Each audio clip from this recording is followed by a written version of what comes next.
Nako, eto na, kulong na, multa pa. Etong si School Bukol at nagtapos sa One Bull University, no? At talagang nag-seminar doon sa pagiging host doon sa Bulagaan, no? Ngayon, kakasuhan po siya ng isang grupo na halong respisyo dahil sa pag-insulto. Pag-insulto na to no? Sa Supreme Court, no? Ginawang bulagaan nyo, ginawang bulaga yung Supreme Court, no? Dapat ginagalang natin ang Korte Suprema. Dahil kung may mga mataas sa lipunan katulad nito ni Juan Bull na ginaganito niya ang Supreme Court, paano pa kaya maliliit? Paano pa kaya igagalang ng Supreme Court? Di ba? Para ba lumalabas sila na lang ang nasusunod? Bakit? Wala ba sa naratibo? Ha? Kaya alam nyo bakit? Wala daw siyang interest dun sa... Hindi naman daw ito pinag-uusapan dito yung kay Sara na pag-impeach. Tapos ngayon, ang gagalaiti ka. No? Kasama sa naratibo nila to di ba? Ipahuli si Bato, si Bongo, kasuan yung mga yung mga boboto kay Sara para talagang mawala na. Sigurado ma-impeach. Ang gagawin nila iniisa, ito lahat sila. Biro mo lahat ng kaalyado ni Sara, kinakasuhan si Cheese, si Joel, si Marcoleta, pinag-iitan ngayon, lahat. Ano yan? Lahat sila yung mga kampi sa administrasyon perfect. Walang kasilip-silip, no? Pag nagkasala, okay lang, di ba? O may isang senador diyan nagbigay pa ng tip, wala lang, di ba? Alam mo 'yun, halata na sila, di ba? Yung ginagawa lahat nila na to, nakatingin sila sa 2028.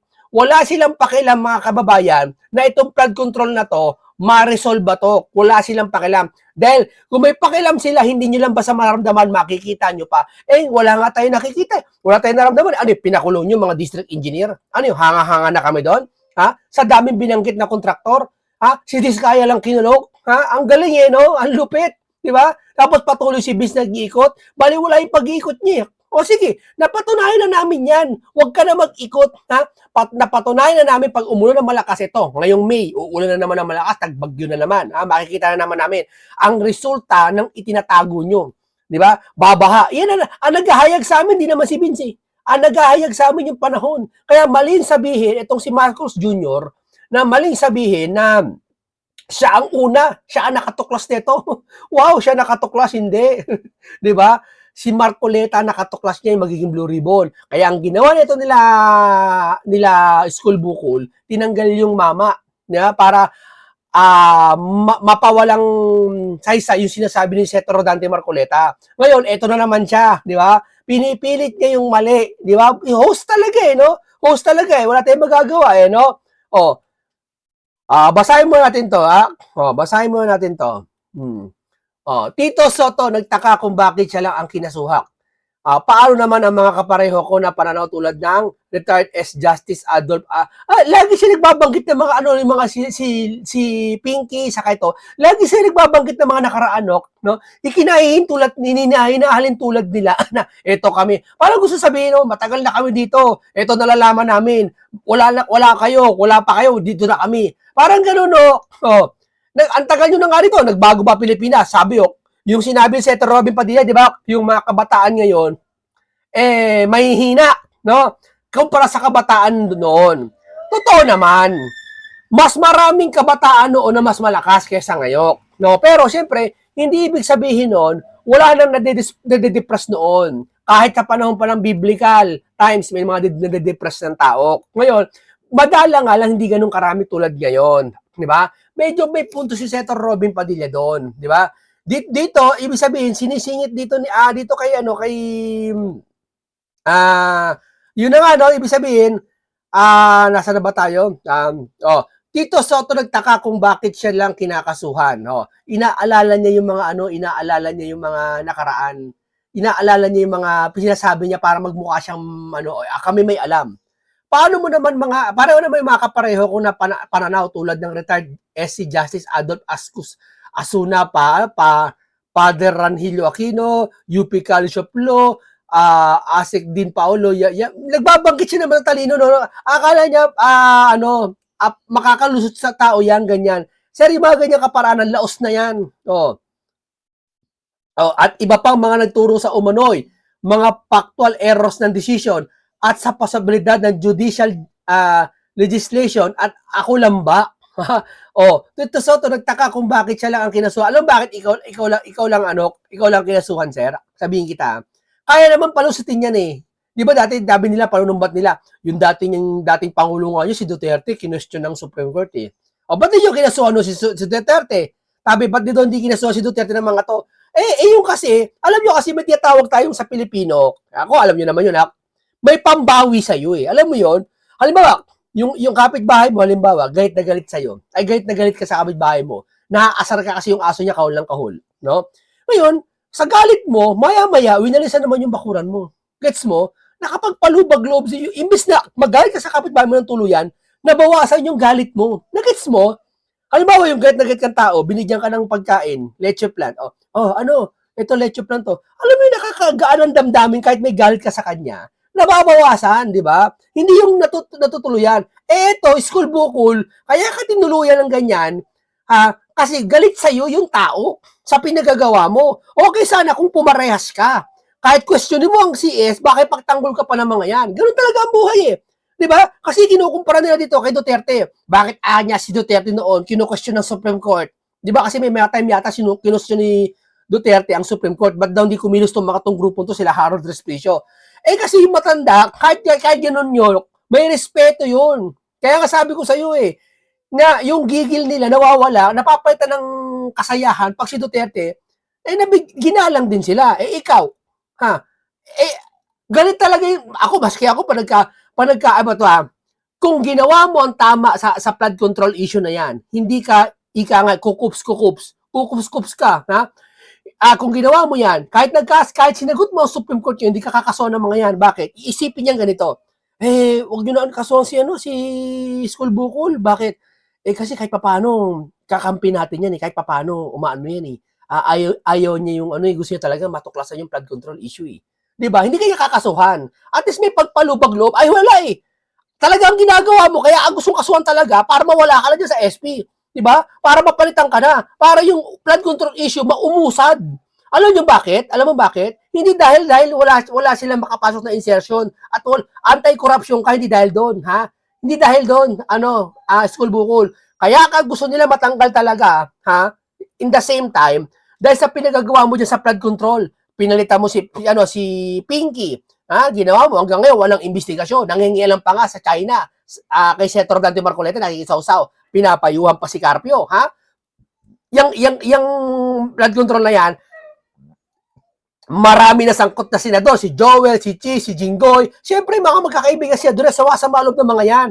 Kaya gusto ko na tanggalin, hindi para makaligtas sila, para matuloy lang. Kasi pag nawala ka, ito sabihin ko pag nawala ka, ang isa lang mapapalit dyan, papalitan ka either si Nanay ni Leandro, si Ligarda, o kaya si Cayetano. Gaganda ang takbo ng ng lahat ng Pilipinas pag nawala to si School Bukol makakaroon ng investigasyon. Mapapalitan to si Pinky, ha? Sa puro daldal lang, walang investigasyon, ha? Mapapalitan. Matutuloy lahat. Mapapatawag yung interparliamentary court ninyo, ni Pinky, tatanggalin nyo, mapapatawag lahat.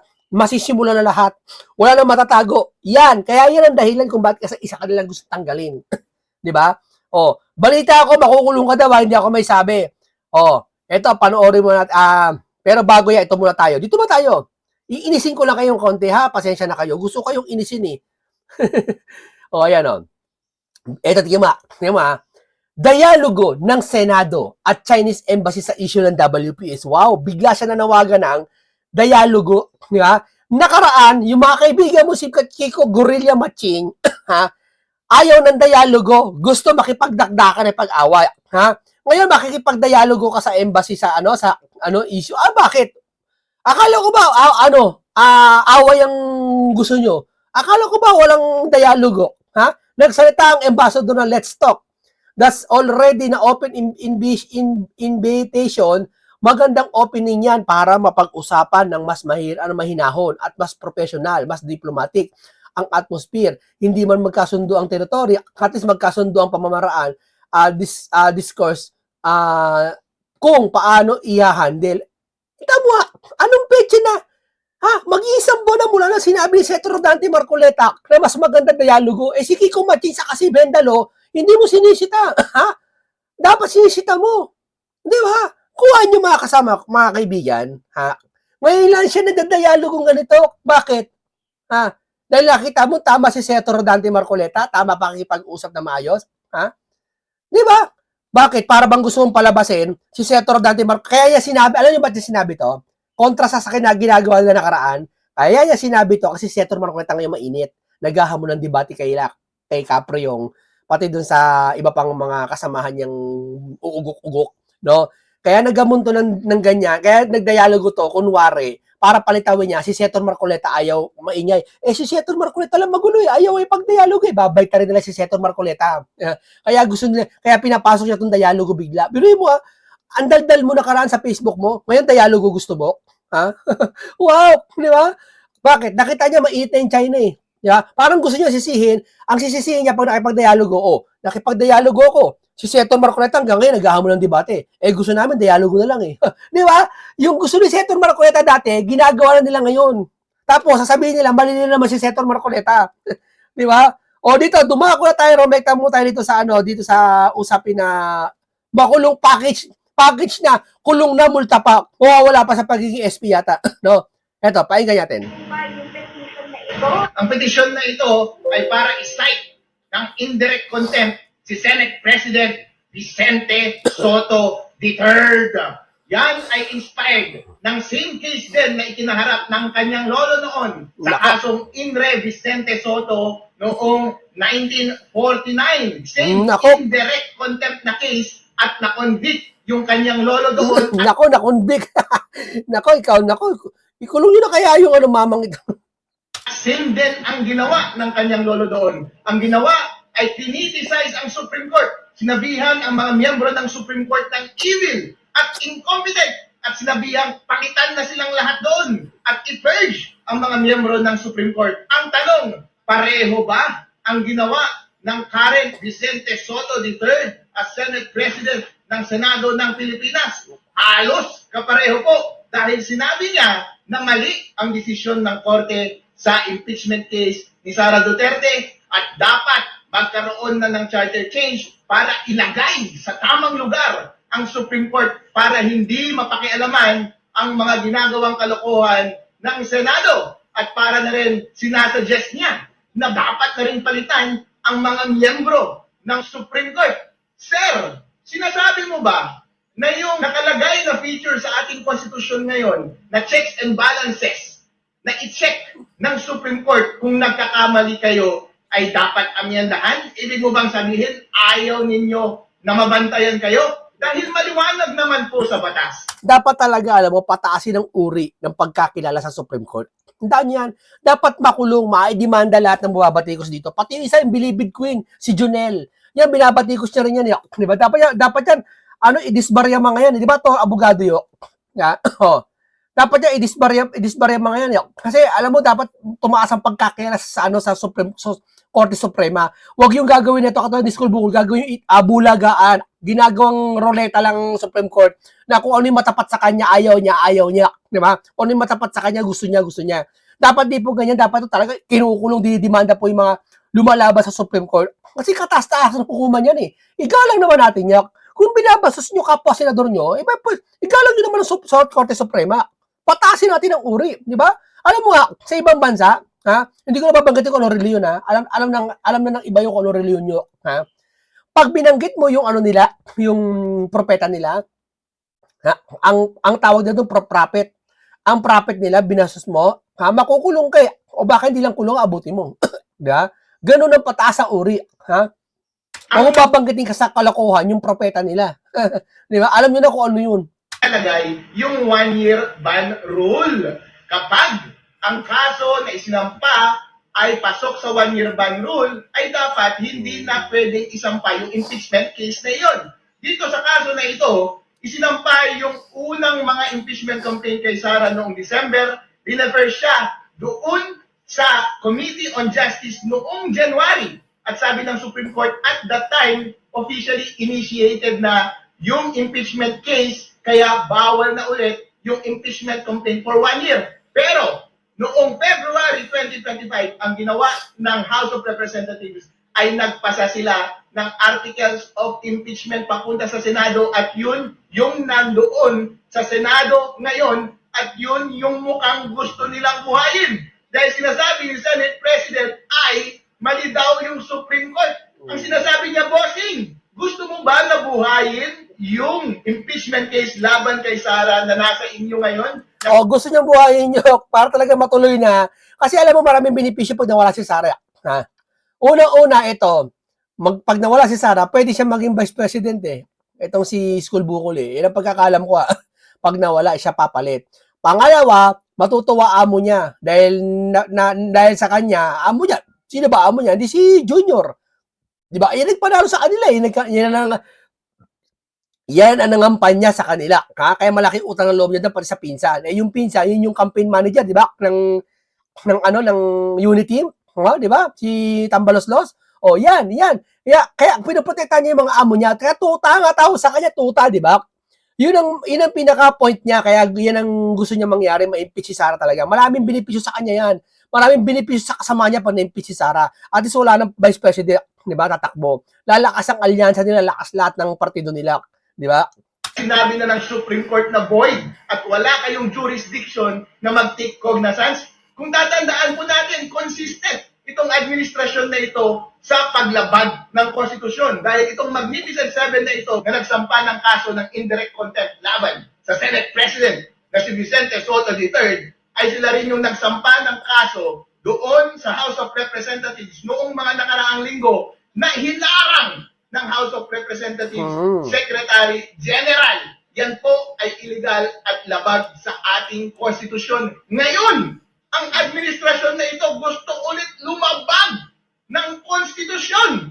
Ang ating legislatura gusto ulit lumabag ng konstitusyon. Bawal na bawal po iyan. Nagkakampi na po ang executive, ang Senado at ang House of Representatives para pag walang visa nila ang mga check and balances na nasa konstitusyon. Tandaan po natin, ang dapat na magbantay sa executive ay ang Senado at ang House of Representatives. At ang nagbabantay sa lahat sa kanila ay ang Supreme Court. Hindi natin pwedeng buwagin ang future na checks and balances sa ating konstitusyon. Ano po yung inaasahan po natin na mangyayari na po kay Senate President Vicente? Inaasahan natin na mangyari sa kanya ang nangyari rin sa kanyang lolo. Naku! Dahil doon sa kaso na iyon ay na-convict Naku ang po! kanyang lolo. Pinagbayad ng multa. Naku! Dito sa kaso na ito, mataas ang aming kumpiyansa na mangyayari din ang parehong fate kay Vicente Soto III. This time, at ipinagdarasan namin na siya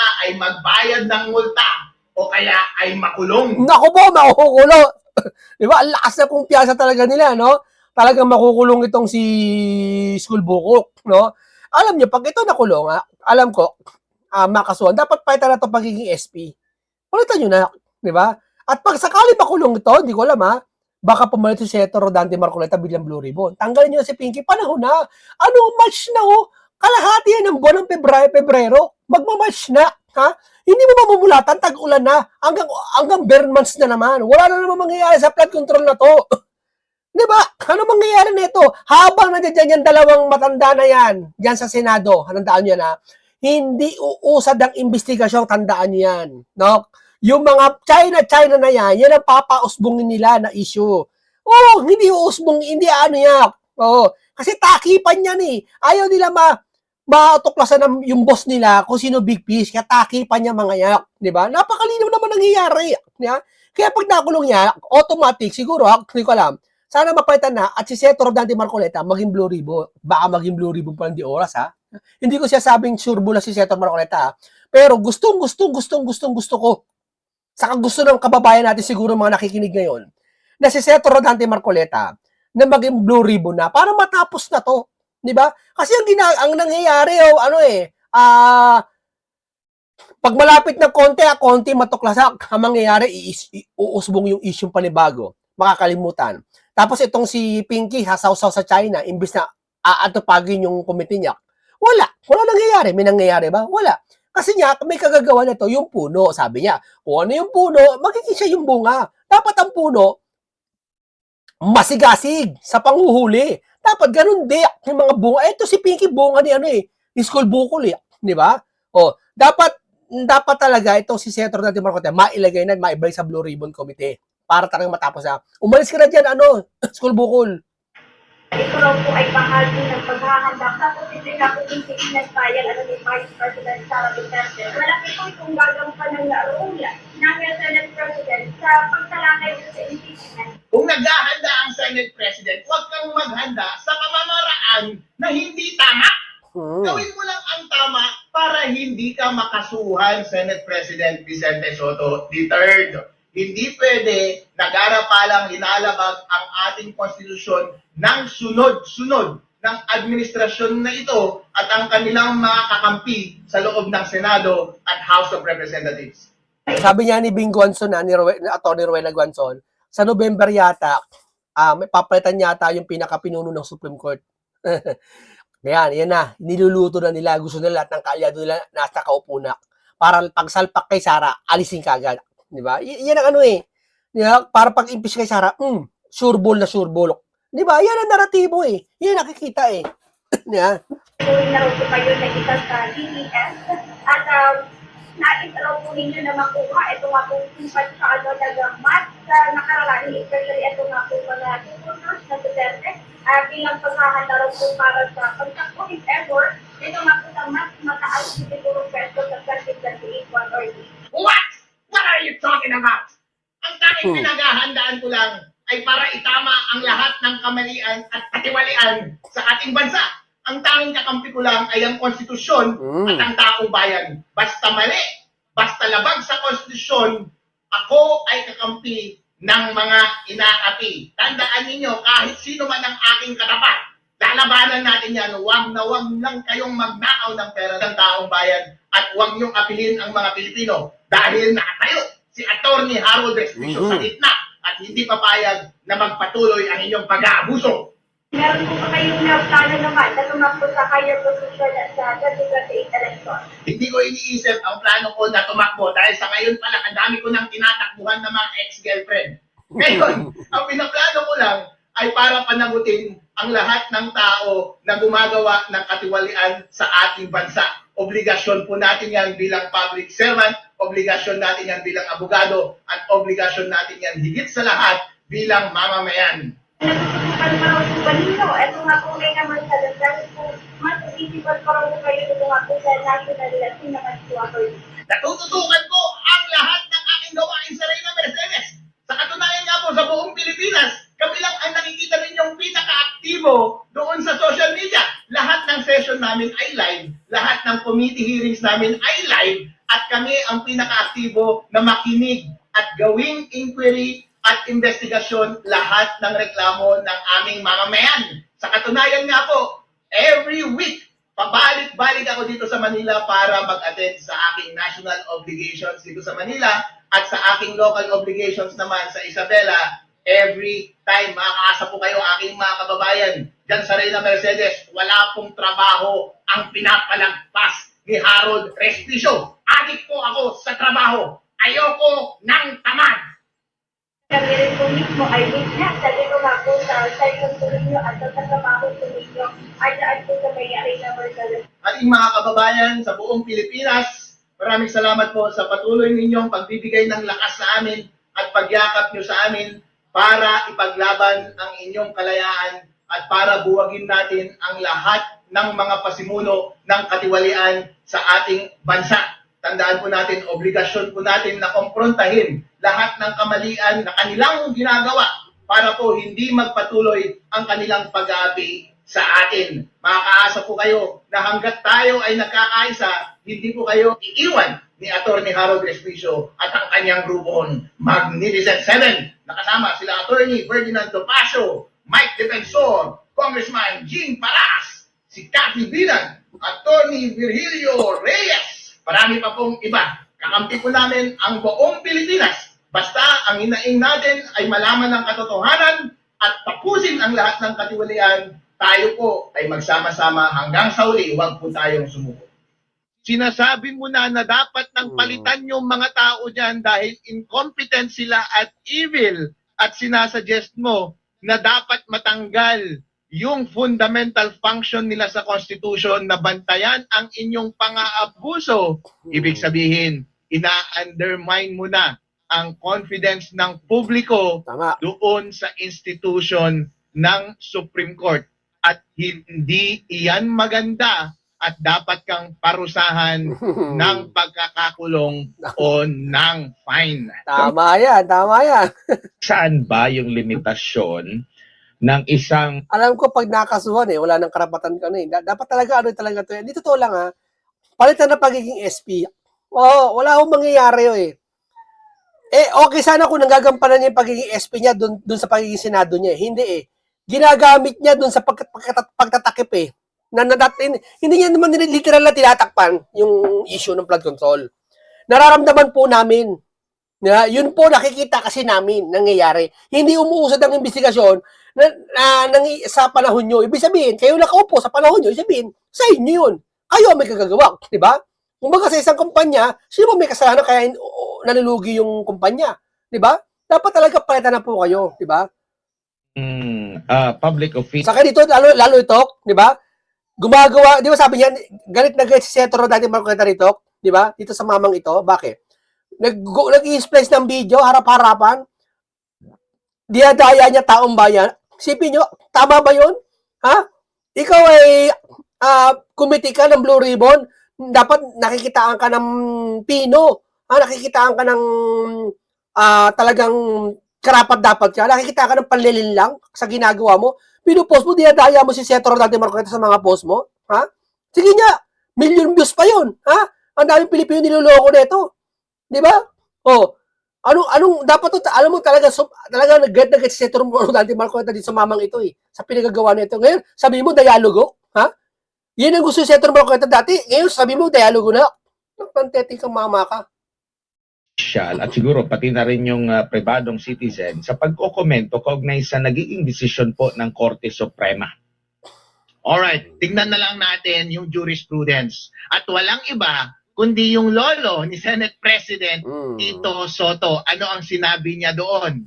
Sabi niya, yung mga nasa Supreme Court ay evil at incompetent. At itong mga taong ito ay dapat ng palitan. Meron bang sinabi si Senate President Vicente Soto III ngayon na katulad noon? Meron. Naku. Sinabi niya, mag-charter change na lang tayo para ilagay natin sa tamang pwesto ang Supreme Court. At sinasuggest niya na mapalitan na yung mga nakaupo doon Delikado sa to. Supreme Court. Delikado to, di ba? Delikado yung mga ganyang suggestion na yan, di ba? Talaga, dapat ako makukulong. Mula Apare hanggang Batanes hanggang Hulo. Ibig sabihin, gusto niyang matanggal yung checks and balances doon sa Supreme Court na kumokontrol sa pang-aabuso na ginagawa ng Senate. Senate President Tito Soto, may balak ka bang buhayin yung sinabi ng void na impeachment case laban kay Sara na nasa Senate ngayon? Pero basic po yan. Karapatan po ng bawat mamamayan, kasama na ang mga senador at mga public servant na magsalita at magbigay ng fair comment sa kahit na anong bagay na pinag-uusapang pampubliko. Kaso nga lang, kapag ini-intimidate mo na yung Supreme Court, kapag binubuli mo na yung Supreme Court, sinasabi mo na dapat nang palitan yung mga tao dyan dahil incompetent sila at evil, at sinasuggest mo na dapat matanggal yung fundamental function nila sa Constitution na bantayan ang inyong pang-aabuso, ibig sabihin, ina-undermine mo na ang confidence ng publiko doon sa institution ng Supreme Court. At hindi iyan maganda at dapat kang parusahan ng pagkakakulong o ng fine. Opo, attorney, sa pagkakaalam nyo po, maliban po dito sa lolo ng Senate President, parami na po ang napatawan ng indirect contempt dahil sa ganito, yung pagbibigay ng komento, hindi pagsasang-ayon sa naging desisyon ng Korte Suprema. Tama. Parang ano yan isipin ninyo, halimbawa, kapag sinabi ninyo na wag mong sundin yung utos ng korte, yun, ginugulo mo yung proseso ng hustisya. Ang essence ng indirect contempt ay hindi mo sinusunod ang maayos na pamamalakad ng pag-dispense ng hustisya. Halimbawa, kung may utos, halimbawa sa isang violence against women na case, nalayuan mo yung girlfriend mo, lapit ka ng lapit, ini-stalk mo pa rin, tapos hinaharas mo pa rin, tapos sabi ng kaibigan mo, "Hoy, wag mong sundin yan." Tapos sinasabi niya sa mga pulis, habang inuhuli siya ng mga pulis, "Wag mong sundin yan dahil mali yung judge dyan, pinipigilan niya." Parang yun din kasi ang sinasabi ni Senate President Tito Soto ngayon eh. Noong sinabi mo ba, Senate President Tito Soto, na hindi tama yung desisyon ng Supreme Court, parang lumalabas na gusto mong buhayin pa rin at isapilitan na paandarin pa rin yung impeachment case laban kay Sara na nasa Senate ngayon. Hindi maganda iyon kasi konti na lang ay sinisira mo na yung maayos na pamamalakad ng hustisya sa ating bansa. Kapag sinabi ng Supreme Court na tama na, huwag nyo nang ituloy, huwag ka nang magsalita na nagsasuggest pa na parang itutuloy mo pa. Tapos sinasabi mong hindi maayos ang paggawa ng desisyon ng mga nagsulat ng desisyon ng Korte Suprema. Dahil tapos na nga yung issue, tandaan natin, ang final arbiter, sabi nga nila, ang huling naghuhusga sa mga ganyang issue ay ang Supreme Court. Nagsalita na po ang Supreme Court, tapos na po. Huwag na po ninyong palakihin pa yung issue dahil ginugulo nyo pa yung stability ng ating saligang batas. Opo, halimbawa, hindi po siya magbigay o magbitaw po ng opinion at parang itutuloy niya yung charter change dahil nga doon sa kumbaga, 'di ba, nabanggit niya na dahil doon sa decision, napapanahon na yung chat. Halimbawa, walang opinion pero parang ipinus niya yung pagbabago ng ating konstitusyon alinsunod doon sa naging desisyon ng Korte Suprema dahil sa medyo sumama yung kanyang loob. Kahit yun ay maituturing din ba na indirect contempt? Ang galing mo, Admar. Hindi yun indirect contempt. Ang galing mo. At si Harap Decision, di mo lang kung nang insulto. Ang galing mo. Dahil fair comment yun. Pwede niyang sabihin na hindi tama yung desisyon sa mga ganitong paraan at ang solusyon dyan ay charter change. Ito dapat ang gawin natin. Kaso nga lang, kapag inatake mo na yung pagkatao ng ponente, ang mga miyembro ng Supreme Court, at sinasuggest mo na sa pamamagitan ng pagbabago ng... Dapat kumilos ang Supreme Court eh. Na ano yun to eh. Sawayin tong si ano eh. Sa bagay, wala naman mawawala dito. Host lang naman to. Di ba? Balik host to. ating konstitusyon. Maboboro yan pag hindi na SP yan. Pag hindi na po SP ngayon yan, paupo na lang po dyan yan sa Senado. Ngayon, pag paupo na lang yan, babalik na naman doon sa bulagaan niya. Doon. Mag-guess na naman yan doon. Ngayon, kasi hindi siya makapag-guess eh. Siguro kasi full-time siya ngayon eh. Ngayon, pag paupo na lang po yan, doon, babalik na naman doon, pag-guess na naman yan. Yan. Diyan siya magaling. Di ba? Ay para mapalitan yung linya ng mga nasa Supreme Court ngayon, ibig sabihin, meron ka ng bad faith na tinitirada yung mga taong nakaupo doon. Hindi pakiramdam nito ni School Bukol magaling siya kasi five times na siya sa Senado. Mali ka dyan. Pakiramdam mo lang noong kasi binusog ka ng mga palakpak ng tao noong araw. Saka wala pang social media yon, hindi pa nalalaman yung mga sensitive na ginagawa mo noong araw. Diba? Kaya ngayon, alam na lahat, nababalitaan kaya alam namin kung gaano ka ngayon, dapat ka mas magaling kasi pang-5 mo ng senador eh.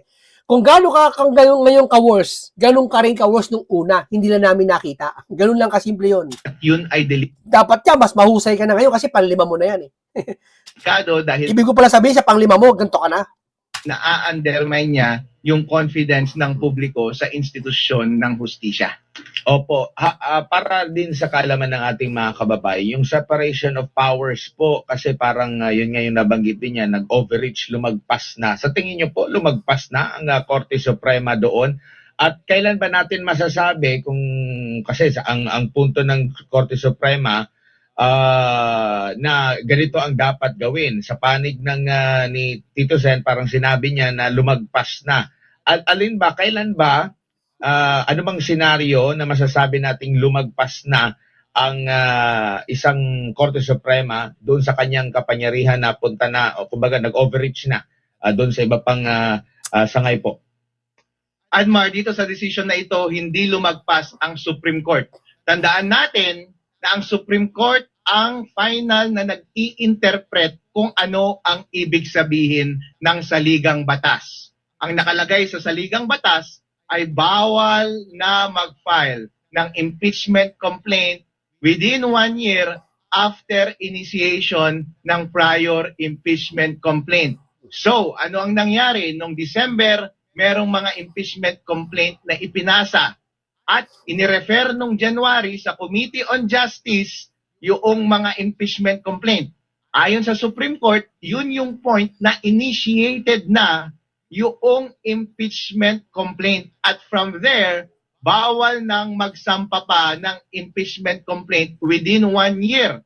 Pero ano ang ginawa ng House of Representatives? Noong February ng 2025, nagpasa sila ng complaint through votes ng 1/3 ng members of the House para isubmit na yung articles of impeachment papunta doon sa Senado para umpisahan na yung impeachment trial. Tandaan ninyo, yung ginawa ng House of Representatives noong February ay hindi pareho sa mga impeachment complaint na nai-refer na sa Committee on Justice. Therefore, yung ginawa nila noong February ay within the 1-year bar rule. In other words, in-apply lang naman ng Supreme Court kung ano ang isinasabi sa batas. Kasi nga naman, hindi pwedeng sunod-sunod Tama. ang impeachment complaint Hindi maintindihan ni Tuta.